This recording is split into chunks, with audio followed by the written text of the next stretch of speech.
Posibleng pumalo hanggang 40 degrees Celsius ang temperatura na lubhang mapanganib sa kalusugan ng tao. Kaya naman puspusan na ang paghahanda ng mga ahensya ng gobyerno sa matinding epekto nito. Pinaalalahanan din ng publiko na magtipid sa pagkonsumo ng tubig. Ang detalye sa report ni Clizel Pordilia.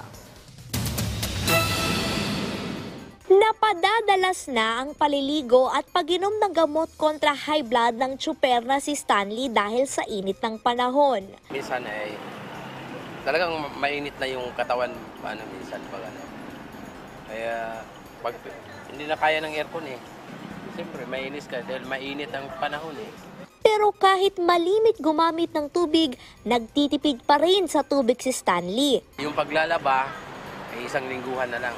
Sa sasakyan ay pinupunasan lang para tipid.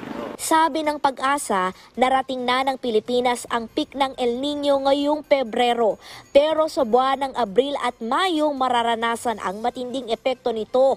Kaya ayon sa Metropolitan Water Works and Sewerage System, tama ang ginagawang pagtitipid ng tubig ni Stanley. Kung lahat ay tulad niya, posibleng bumagal ang pagbaba ng level ng tubig ng Angat Dam na nagsusupply ng tubig sa Metro Manila.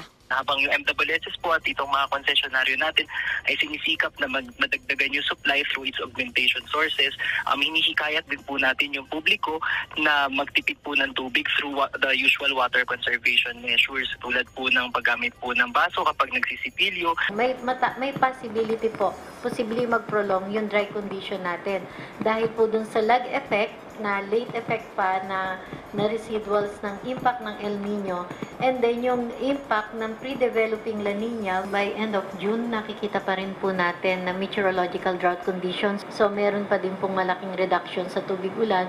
Inatasan na rin ni Defense Secretary Gilbert Teodoro ang mga pinuno ng bawat kampo ng militar sa bansa na magtipid sa tubig.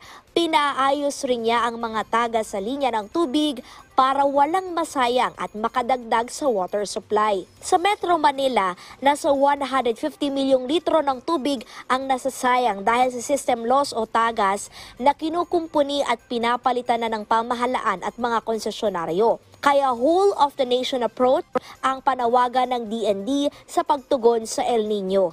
Mula sa 41 probinsya na makakaranas ng mahina at madalang na pag-ulan ngayong Pebrero, taya ng Pag-asa, lolobo sa 80 probinsya sa bansa ang makakaranas ng mas mainit na panahon. Dry spell, drought o tagtuyot sa Luzon, Visayas at Mindanao sa katapusan ng Abril. Ayon sa Pag-asa, posibleng pumalo hanggang 40 degrees Celsius ang temperatura sa ilang bahagi ng Luzon gaya sa Metro Manila pagsapit ng Abril, Mayo hanggang Hunyo. Kaya pinag-iingat ng Office of the Civil Defense ang publiko sa epekto ng matinding init sa kalusugan ng tao. Mapanganib ito kasi ang normal body temperature is 37 degrees lang.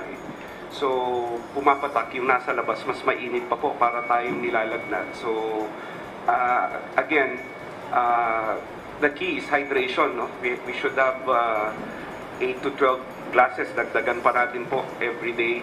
Clizel Pordilia para sa Pambansang TV sa Bagong Pilipinas.